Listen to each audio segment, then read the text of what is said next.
Você já jogou água na horta de manhã cedo, viu as folhas murchas à tarde e pensou que precisava regar de novo? Se já fez isso, presta atenção, porque esse hábito, que parece cuidado, pode estar matando sua planta por dentro, sem você perceber. Nesse vídeo, você vai aprender a diferença entre folha murcha por sede e folha murcha por excesso de água. Vai aprender o teste do dedo, que qualquer pessoa consegue fazer agora mesmo. E no final, tem um detalhe sobre o solo que muita gente ignora e que faz toda a diferença. Não vai demorar. Fique até o fim. A promessa aqui é simples e direta. Folha murcha nem sempre é sinal de sede. Às vezes, é sinal de afogamento. E sim, planta afoga. Não na superfície, mas nas raízes, lá embaixo, onde ninguém vê. Esse vídeo é para quem já tem uma hortinha em casa ou no quintal e quer acertar na rega sem precisar de equipamento caro nem de conhecimento técnico. Não é para quem quer teoria complicada. Aqui é prática, direto ao ponto. E para começar, aqui vai uma coisa que você pode fazer hoje mesmo. Antes de regar, enfie o dedo na terra até a segunda dobra. Se saiu terra úmida no dedo, não precisa regar. Simples assim. Agora, para entender por que isso funciona, precisa entender o que acontece com a raiz quando o solo fica encharcado. A raiz não respira só água. Ela respira ar também. Isso mesmo, ar. As raízes precisam de oxigênio para trabalhar, para absorver nutrientes, para manter a planta em pé e saudável. Quando você rega todo dia num solo que não drena bem, aquele espaço entre os torrões de terra vai enchendo de água. O ar vai embora. E sem ar, a raiz começa a apodrecer. Devagar, por baixo da terra, longe dos olhos. A planta lá em cima ainda parece viva por alguns dias, mas as raízes já estão perdidas. É como tampar a boca de uma pessoa dormindo. Ela ainda parece quieta, mas por dentro está sofrendo. Agora vem a pergunta que fica na cabeça de muita gente. Mas como saber se a folha caiu por falta ou por excesso? Isso aqui faz muita diferença. Anota bem. Folha murcha por falta de água fica com aspecto de pano fino, quase transparente. A terra ao redor está seca, solta, clara. Quando você rega, em poucas horas a planta volta.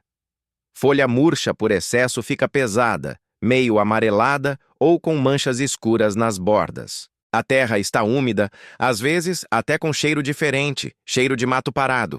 E quando você rega de novo achando que está ajudando, a planta piora. Esse é o sinal mais claro. Regou, piorou. Pode ser excesso. Tem uma história que é comum no interior. Uma senhora cuidava da hortelã dela com muito carinho. Todo dia de manhã, todo dia à tarde, às vezes até à noite se estava calor. Em 3 semanas, a hortelã foi sumindo. As folhas foram amarelando uma a uma. Ela achou que era praga. Chamou o vizinho. O vizinho enfiou o dedo na terra e disse: "Comadre, essa terra aqui não seca nem com sol de rachar." O problema não era falta de cuidado. Era cuidado demais no lugar errado. Esse erro é mais comum do que parece. E não tem nada a ver com falta de amor pela planta. Tem a ver com uma ideia errada que muita gente carrega desde pequeno. A ideia de que planta com sede murcha e que planta murcha precisa de água. Nem sempre. Às vezes, a planta murcha exatamente porque tem água demais. Guarda bem isso. Agora um ponto que muita gente erra e que vale um alerta. O tipo de solo muda tudo. Solo argiloso, aquela terra grossa, escura, pesada, retém muita água. Rega uma vez e fica úmido por 2, 3 dias. Já o solo arenoso, aquela terra clara e solta, drena rápido demais. Às vezes precisa regar todos os dias. O problema é que a maioria das pessoas rega pelo horário, não pelo estado da terra. Mas a terra não sabe que horas são. Ela só sabe se está seca ou úmida. Por isso, o teste do dedo existe. Não é superstição. É a forma mais simples de perguntar para a terra o que ela precisa. Agora vem um mito que circula muito, principalmente entre quem aprendeu a plantar com os mais velhos. E não é culpa dos mais velhos, porque antigamente não tinha tanta informação. Parece lógico, né? Planta fraca, mais cuidado, mais água. Mas, na maioria dos casos, planta fraca já está fraca por excesso de água. Dar mais é apressar o fim. A verdade é que planta fraca precisa de drenagem, de ar nas raízes e, às vezes, de uma pausa na rega. Deixar a terra secar um pouco pode ser o melhor remédio. Na prática, muitas hortas melhoram bastante quando a pessoa simplesmente para de regar por 2 ou 3 dias. Presta atenção nisso aqui porque é onde a maioria erra na hora de corrigir o problema. Se você descobriu que estava regando demais, não mude tudo de uma vez. Não precisa tirar a planta, trocar o vaso, jogar fora.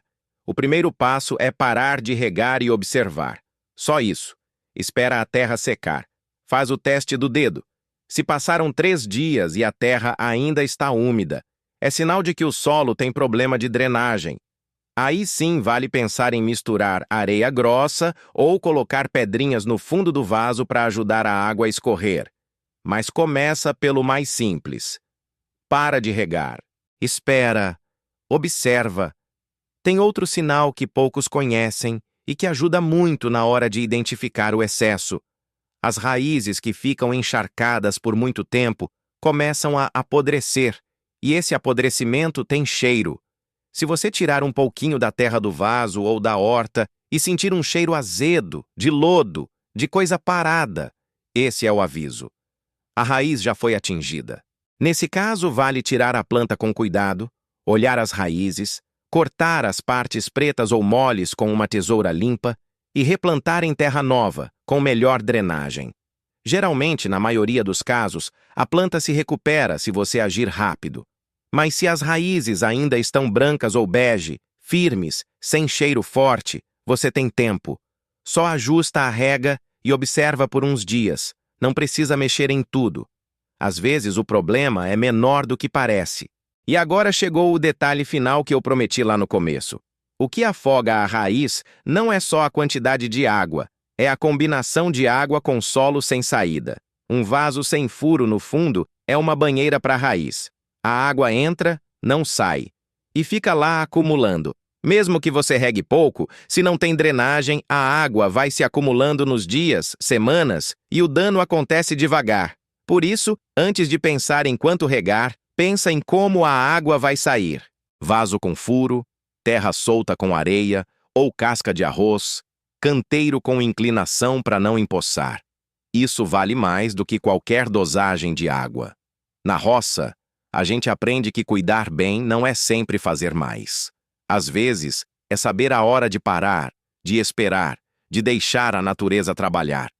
Uma horta bem cuidada não precisa de atenção toda hora, precisa de atenção certa, na hora certa, no lugar certo. Quem entende o solo, entende a planta. E quem entende a planta, colhe mais, gasta menos e ainda tem o prazer de ver o verde crescer do jeito que deve. Se esse tipo de conteúdo faz sentido para você, que ensina o que funciona de verdade na horta, sem enrolação e sem complicação, então se inscreve no canal. Aqui o foco é sempre na prática, no que dá resultado, no que qualquer pessoa consegue aplicar com o que tem em casa. Fica com a gente.